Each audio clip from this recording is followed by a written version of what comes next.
Mr. and Mrs. Alford reside in Maryland and have 2 sons. Mr. Harry C. Alford.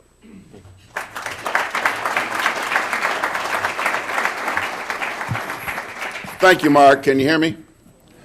Good afternoon. It looks like a great day in Cleveland. I brought 50 degrees with me. No snow. It's going to be okay, and the Cavaliers are going to still win. I want you to give yourselves a great round of applause. I'm familiar with Cleveland. Give yourselves a great round of applause. It's a beautiful sight out there. I'm familiar with Cleveland because it was in Cleveland back in 1971, July the 28th, 1971, where I had to commit and capitulate to the United States draft and went into the Army here off to Fort Jackson. I was living in Toledo, working with Procter & Gamble, and Cleveland became the induction center. But it worked out okay. Became an officer, which developed some management and administration, some leadership skills that I apply today. But let me give you a little understanding, a little genealogy, I guess, on the National Black Chamber of Commerce. We just didn't pop up, and things just started rolling nicely.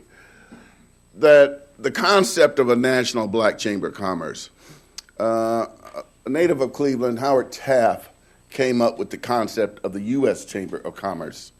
And he, as president, donated one of the largest buildings in Washington, D.C., which is today the home of the U.S. Chamber of Commerce, put up a couple $1 million, and the U.S. Chamber of Commerce met the demand for organization of the Industrial Revolution of the United States and made us a power, helped make us a power. To that same thought, Booker T. Washington had the idea of having a black chamber of commerce, and he formed the National Negro National Business League and developed 40 chapters, mainly throughout the South. One of the most successful chapters was Greenwood, Oklahoma, and they were successful to a fault because the Klan and others burned the town down because of the success that chamber was having. That chamber concept withered away back in the teens, around 1920, when a lot of money was put into the NAACP, into the Urban League, and there was a campaign to bring the businesses, those with business skills, those craftsmen of the South up north to work in the plants. And business ownership kind of weeded away from the African-American community. And since that time, there have been maybe 5 or 6 attempts to form a National Black Chamber of Commerce. A lot of people saying they were a National Black Chamber of Commerce, and they were working in Oakland and didn't even touch San Francisco.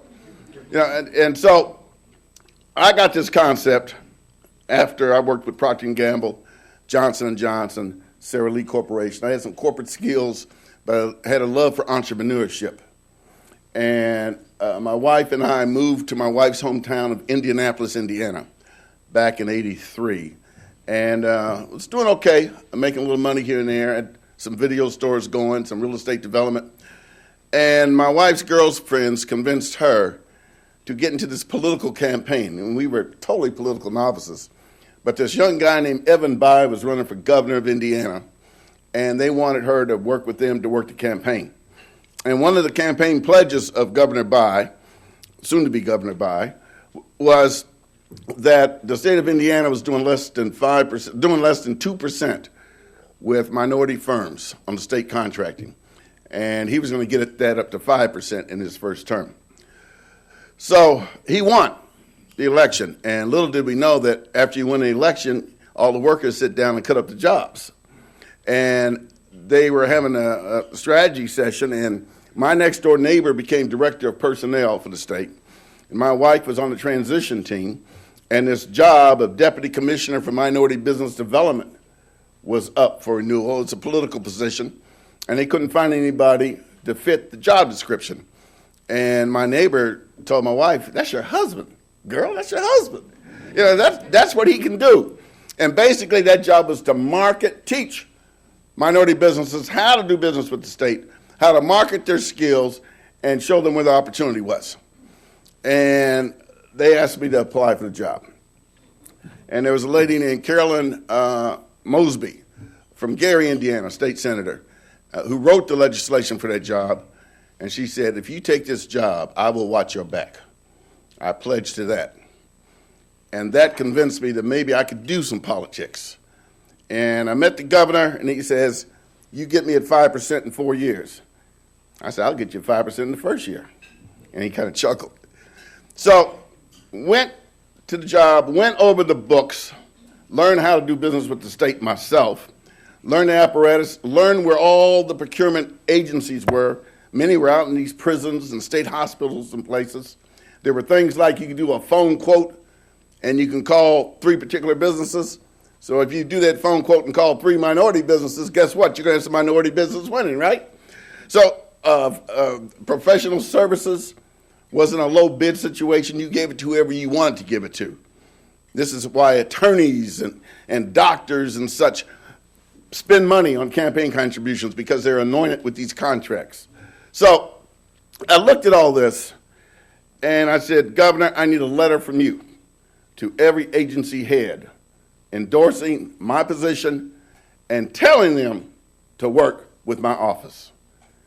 And he did it. That's about the last thing I could get from him.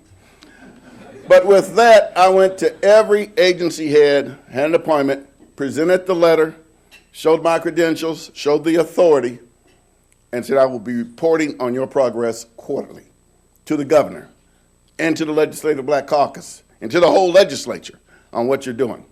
Then I went and identified the top 100 minority businesses in the state of Indiana. Went up to Fort Wayne, went to Gary, had workshops, went to Evansville, went all over the place and got these 100 people and told them every third Thursday we're going to have a strategy session in my office. Come there with your pencils, and we're going to show what the bids were going to be the next month and how to attack it and how to approach it. Had the National Medical Association chapter of Indiana. I said, give me the doctors who want to work in our prisons, who want to work in our state hospitals. And I would look at those professional service contracts, and every third contract was going to go to one of them. It was anointed. So I got the director of procurement. Here are the doctors, work them, rotate them. Here are the dentists, work them. Here are the psychiatrists.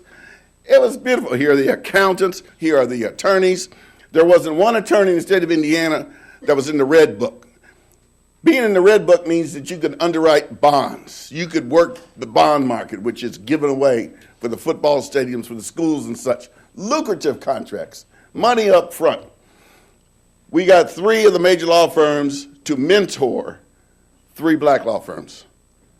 And the catch was, you can get in the red book if you have bond experience, but you can't get in the red book until you do a bond, but you can't do a bond until you're in the red book. So that's how we did it. We got them to work, bond work, through the mentor protege program, and 3 black law firms got into the red book and made oodles of money. But consequently, in the first 18 months, the state was actually doing about 0.5% because a lot of numbers were fraudulent. And in the first 18 months, we got them up to about 6.5%. We're making black millionaires. And they started being afraid of me. Harry Alford became one of the most popular persons in the state of Indiana because he was opening up the doors. And I've asked again and again, are you going to run for some kind of office? I said, don't worry. But that didn't work. He had state police following me around. I got audited by the IRS like I never heard before. They went back 10 years on me. Little did I know they can't do that unless they had some reason to. All sort of things that was making my life uncomfortable. I even had a couple of people following my boys to school, which really irked me. But I knew that what I was doing was God's work. And I knew that in order to survive, before they catch me tripping up someplace, that I had to work it from the outside. And I started looking at models.